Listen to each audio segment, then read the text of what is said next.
Silvinjo ditën e sotme ka bërë publike dhe listën e të grumbulluarve për duelet me Serbinë dhe Letoninë. Braziliani ka surprizuar me të përzgjedhurit për këtë përballje, teksa nga superiorja ka marrë 2 futbollistë. Tashmë, siç dihet, Naser Aliji prej kohësh ka fituar besimin e Silvinjos dhe nuk kishte si të mungonte as në këtë listë. Ndërkohë, përveç tij, timonieri i Kuqezinjve i ka dërguar ftesë edhe Mario Dajsinanit. Gardiani i Portës është shpallur kampion me Egnatia në superiore dhe paraqitjet e tij me Rogozhinasit kanë tërhequr vëmendjen e Silvinjos.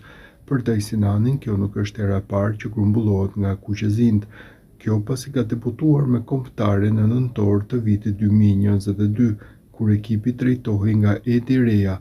Ish futbollisti i Laçit ka luajtur disa minuta në miqësore ndaj Katarit, takim që do të mbyllej 1-1. Ndërkohë, për herë të parë ka ftesën e marrë nga Silvinjo, ku do të synojë që të japë maksimumin për të lënë gjurmë. Kujtojmë se Dajsinani gjysmën e sezonit e ka luajtur me Laçin, ndërsa pjesën e dytë me Egnatian. Gjithsej, me 2 ekipet ka luajtur në 43 ndeshje, ndërsa e ka mbajtur portën të paprekur në 16 raste. Në fushë ka qenë gjithsej për 3930 minuta.